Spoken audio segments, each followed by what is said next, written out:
Hey guys, it's Jake here. Going to take you out on a service call with me today over to an extended family member's house. I've been over there numerous times in the past. It's an old York R22 packaged heat pump. What they're complaining about is they're saying that they're hearing like the unit, they hear that the unit is struggling. I don't know really what that means, but that's what they're saying is the issue. Look at this guy illegally passing me in a no passing zone. This is what's been happening since all these people are moving in here from California and up north. All these Yanks from up north, man, they drive like complete douchebags. I've been blown by on no passing zones at 70-80 miles an hour in a 30-mile-an-hour zone. It's freaking nuts. But I'm driving the speed limit here. Just now went up to 50, so I'm cruising up to speed, but I was doing 42, 43 miles an hour in a 40. The guy just blew past me. But yeah, so they're saying they're hearing a noise. They can't really describe what the noise is. Their son went over there to cook a breakfast. He said the unit didn't run, or if it did run, he didn't notice, and he didn't hear anything. So I don't know what I'm getting into on this one. Figure I'll take you along for the ride and see if I can't figure out what's going on. Alright, well here's the unit. Years ago I took this off and gave it some paint. Looks like it's starting to rust back through. Took the top off and painted that. Put that fan motor on there. Put a new blade on it. The bottom's rusted out pretty bad on this thing. Alright, well, I'm gonna open this thing up so I'm ready for testing and stuff, and then I'm gonna have them fire it up and see if I can hear anything inside, or if maybe it's out here. I don't really know. This is the wire that I took off here. You can tell this has been getting pretty hot right there. It was pretty tight on there. I don't really know, maybe it's overamping, who knows. But I'm gonna go ahead and put some new connectors on some new wire. So this is a standard size stake on here. And then the attachment to the L2 terminal over there, where you can see kind of that charring in there, that's one of these small little ones like this. So that's what I'm going to put on the other side of this wire. I got a nice fat wire here that we'll use in its place, and it'll go on the purple side of the contactor here, right up there. So I'm going to go ahead and make those connections here and go ahead and just fix that wire since I see it before I test the system out. And see what's going on with it. I'll just do that because I got the wire here in my bag. I don't have to go out to my van or anything. It's just easy to just go ahead and do it right now. I went ahead and put the new stake on the smaller one on that L2 terminal. I have to remove this to get to it. This is in a really bad location here, man. It really is. It's a pain to get in there. I noticed that the stake on, or the tab off that board, is actually a little loose, so that might be part of the issue. Maybe we're not getting full voltage there. I don't really know, but I think I'm gonna, depending on what I find here when we fire the unit up, I might go ahead and suggest that we get a new fan control board here. The tab itself feels kind of loose, like maybe the solder points are cracked on the back of that board, and maybe that's causing a loose connection or something. I got this one up here on. It's nice and tight. Went ahead and routed the wire, zip tied it. Alright, so it fired up. I only drew 11.3 amps on the inrush current, so that's not bad at all on the compressor. I mean, that's low. We're running 10.3 amps on the compressor. 10.8 now. Drawing 1 amp on the condenser fan motor here. So definitely not crazy. I gotta make sure this blower is running though. Alright, the blower motor is pulling 2.6 amps. So far I don't hear anything out of the ordinary. 2.5, 2.6 amps on the blower. I'm gonna test this heat kit too. Alright, well everything looked okay. Blower motor is rated, I believe it's 3.4 amps, so that's not overamping. I checked the heat kit draw, getting 20 amps on each leg of the heat kit, so 20 amps on each bank, which is right where it should be. Hard to work in here. Normally this is trimmed back some more, but it's not. So you can see it was literally raining these stupid leaves on me while I'm in here working. This other side's the same flipping way. I'm like sitting in here in the freaking forest trying to work. But yeah, I don't hear anything out of the ordinary right now. Get some nice cool air off the top. Nothing seems to be overamping, and nothing's making a weird noise. Alright, so I'm going to go ahead and test the defrost here and make sure that it's functioning properly. This thing should go ahead and switch into defrost here.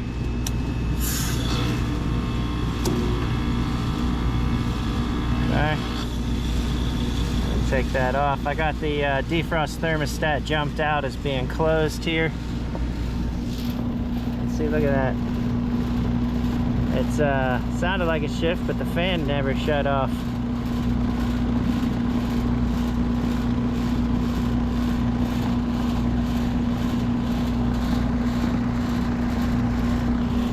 Let's try that again.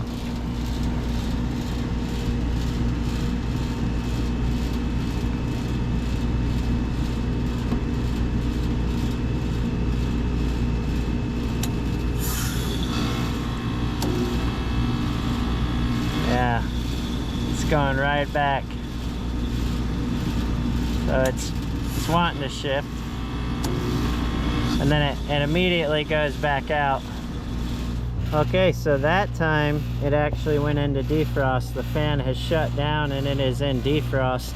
I tried it multiple times and the fan would stop and then not go into defrost. It would stop for a hot second. You'd see this door go from pulled into like this, and then it would immediately start the fan again, and this thing would pull in as drawing air through the coil. This is access to like your compressor and the coil side of the outdoor coil.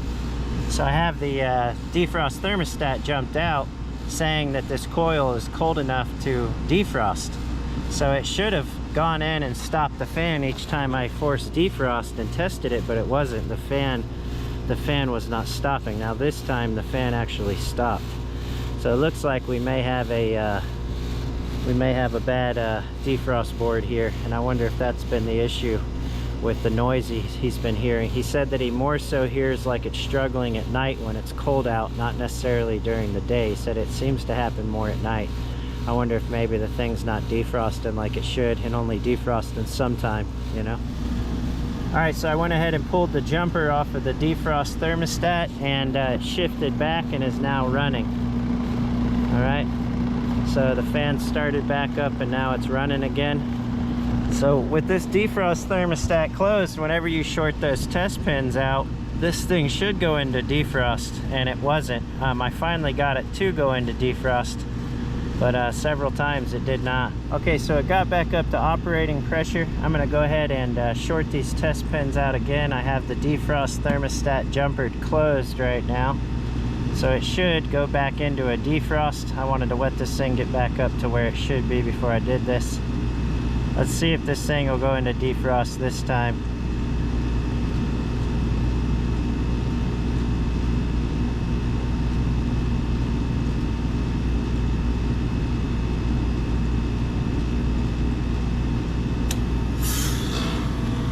Okay.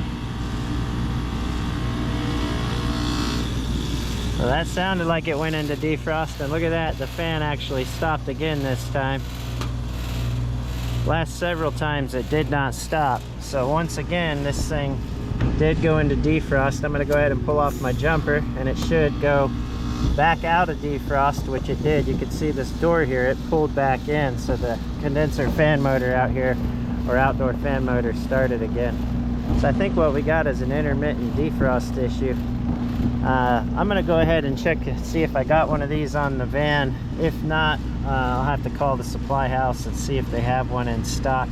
I might go ahead and check on this board as well. Alright, so I'm heading back over to my family member's house here, and got the fan control board from York. They said that the defrost thermostat for that unit had been discontinued.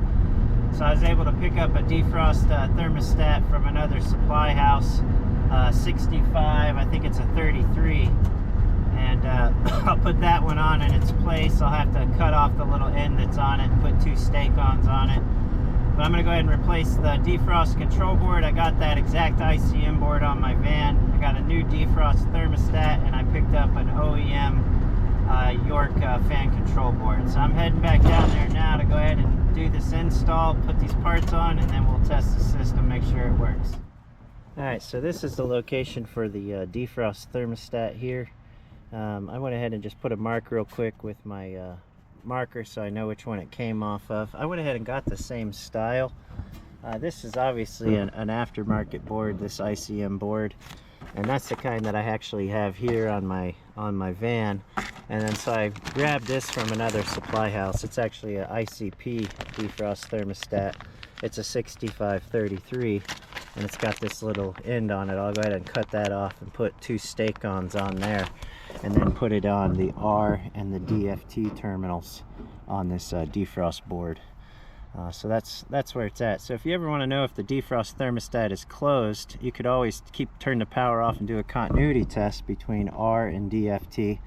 If it's closed, of course, if you have continuity between those two, then you know that the defrost thermostat is closed. Or you can go with volts AC while it's running and go from C over to the R. These two are the original R and R here for the defrost thermostat. Those are closed together. So from C to R, you'd have 28 volts or 24 volts. From C to that R, you'd have 24 volts. But then from C to DFT, you would only show 28 volts there if the defrost thermostat is closed. So hopefully that helps somebody out. So if you go from C to DFT and you're not getting any voltage there, that means the defrost thermostat's open. Now this didn't test bad or anything, this defrost thermostat, but if I'm going to replace the defrost board, I'm going to go ahead and do the thermostat at the same time. So that's kind of my thought process there. Alright, went ahead and got the defrost board mounted in here. I'm just going to go wire for wire on this. I went ahead and got an extra screw in it up here. I only had 2 in it before. This one down here at the bottom, and then this one. I got a little 1/4 inch long one, or a 1/4 inch head. I guess it's about 1 inch long going into this one here. So so now I'm going to go ahead and get wire for wire. Nothing special. One after the other, and just go through here and swap them out. Each one I take off of the board though, I'm going to make sure that the stake-ons are tight. I'm going to take my needle nose and crimp them, and then just put them on the terminal that they go on. Alright, so I'm just going wire for wire here. The Y terminal here, I went ahead and remade another stake-on that. That one was kind of burnt looking. It just looked like it had some heat on it at one point, maybe back when this thing was originally replaced. I don't really know. So I just put a new stake-on that, and I'm just going through here one at a time, and then I'll leave the R and DFTs off because I got to disconnect it over here and pull it out. I went ahead and cut the zip ties out of here for that, but just moving through it. Alright, I got the defrost thermostat here mounted. Again, it's a 6533. Went ahead and put this Armaflex around this discharge line, taped it up with some UV resistant tape, heavy duty UV resistant tape, and then put some 50-pound rated UV UV resistant zip ties around it, and then zip tied it up in here to protect it from any rub-a-dubs here on the pipes. Man, we definitely don't want that. Got the wires all routed up in here. I'm going to keep it in a 60-minute defrost for the defrost on this, since this will close at 33 degrees. You know, if it's maybe a 30 or something like that where he's at, I might be considering doing a 30-minute time on that. But since this is a 33 defrost thermostat, it'll close when it's just above freezing. I'm going to go ahead and do it at 60 minutes. That way it'll save them a little bit of money when it's running, because it won't go into defrost quite as often, or shouldn't, and then it won't be using the heat strips as much. You'll use the heat pump more. Versus if it's at 30 minutes, it's going to check to see if that thing's closed every 30 minutes. And if it's closed, then it's going to go into defrost. It's going to turn them heat strips on. So we'll see how that does. If it's an issue, I'll put it to 30. But around here, it should be okay at 60. If he was deep up in the mountains, a little higher in elevation, I would think that I would probably do 30 on that. Alright, well let's get this board off of here now. That's the next piece. This thing looks like a real pain. We got wires going everywhere. It's going to be a bear, I'm sure. But yeah, I gotta get that thing switched out. Well, this is a jumbled mess of wire here, but what makes it easier is taking off the 2 Molex plugs, and then you can take off the low voltage connections and kind of pull it off to the side here. Look at that though, that's some definite corrosion on that board. Not sure how well that's pulling up on the camera here, but boy, that's a lot of corrosion in there, even right here. Quite a bit. So I'm going to go ahead and get this thing swapped out. It is a little bit of a bear. You got 2 screws on this thing, and then you got a standoff on the bottom of the board. The standoff just keeps the board from going to the case, but the 2 screws go in the front here. It's pretty tight in here. It's hard to kind of move. You got multiple wires in here that are hard to get to, but basically I got this thing loose, and I'm just going to pull it off to the side and go ahead and start hooking up my back wires first to the new board. At that point I should be able to slide the new board in and then pull this one out. And you got to make sure that you get this part of the board to slide into that tab back there. See that tab in the bottom? It's got to slide in there, so that keeps the right side of the board from touching, and then you got this standoff right here, right there, that keeps the left side of the board from touching. Alright, going wire for wire here. Every wire I pull off, I'll make sure the stake-ons are tight, crimp them with my needle nose to make sure I got a good tight connection. Alright, so I got the 4 wires in the back done. Went ahead and slid the board back, made sure it went into that tab back there. The standoff is on the back left side. I got the 2 screws in. I'm going to go ahead and pull these Molex connections in here and go ahead and attach those now. And then at that point now I'm going to do the front wires here. There's 5 front wires, and then I got to do all the low voltage connections. So that's pretty much how this one works. That's the best way I could find to do this kind of board when I've done them in the past, and for this one, you know. So that's what we got. 2 of the ones on the left, the 2 stake-ons on the left side, the L2 terminals are the smaller kind. Like these, the real skinny ones. You can see that terminal. Look at that, how loose that is and burnt. It's bad. This one does not do that. So guessing that one was messed up. Well, here's a little better look at that L2 terminal. Look at that, man. That thing is smoked. It's even burnt on the back of the board there. Yeah, that thing's bad. Look how loose that is. Really loose. And then there's a lot of water staining in here too, looks like, or corrosion on the resistors. Don't really know. No, don't go in there. Sorry, I got a cat trying to jump inside the unit. Go ahead, bud. Watch out, buddy. I think his name is Elvis or Elvira, I don't know. It's not my uncle's, it's another person that lives in the holler here. Their cat. Really friendly cat. The cat was trying to jump in there. Don't want him in there. Alright, so yeah, you can see it's even got some corrosion up here, lots in here, I mean a lot. And then of course this part right here is completely smoked. Kind of bent the terminal when I was pulling that one off, trying to get it off of there. It's pretty bad. Alright, well I'm going to get these wires hooked up the rest of the way. For these wires here, I found the best way to do it is use an inspection mirror, because you can't really get your head up in there real easily in a comfortable position. So I just put my mirror in there so I could see the terminals that I was putting it on. Seems to help. Alright, I got the board wired in here. Everything's set up. I've got zip ties on everything. I wanted to zip tie here.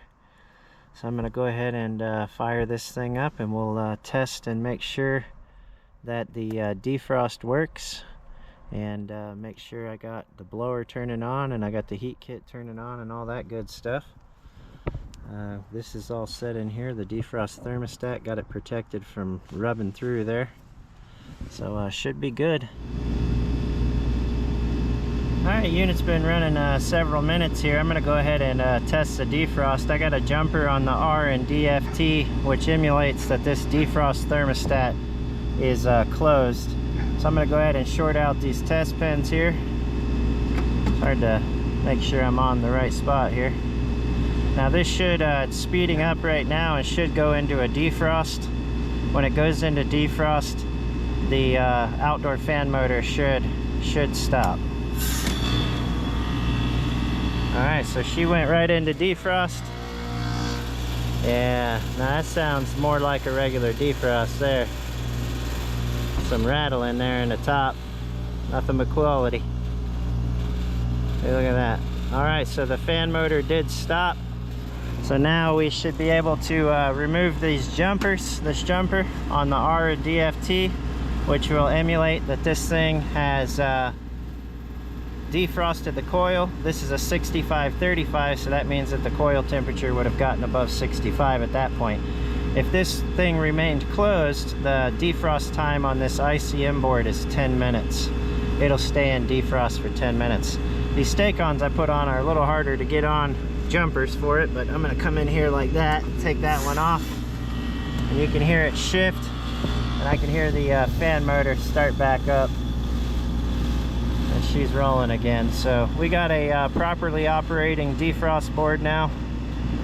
We don't have any burning on the fan control board. That problem is taken care of, at least for now, unless this one does the same as the last one there. But hopefully not. That's pretty much it. Everything seems okay. Haven't heard any weird noises on this thing at all. I'm gonna leave it in a 60-minute defrost time. So basically every 60 minutes of accumulated run time, it's gonna check to see if this defrost thermostat is closed. If the defrost thermostat is closed, it's gonna go into a defrost. Okay, and then when it goes into defrost, the defrost thermostat will open when it reaches 65 degrees. And at that point, it'll terminate defrost and switch back over into heat. All right, well, that's pretty much all she wrote here. Got this thing wired up. All right, well, everything tested good on the unit. Forgot to shoot an outro there. Started talking with one of my cousins and was shooting the breeze a little bit, trying to rush over to get to my son's baseball meeting tonight. But just wanted to say thanks for watching. I appreciate it. If you haven't already, hit the like button, leave a comment, let me know what you think. Subscribe to the channel if you feel like it. I'd appreciate the support. You guys stay safe out there. Get home safe to your family. Talk to everybody later.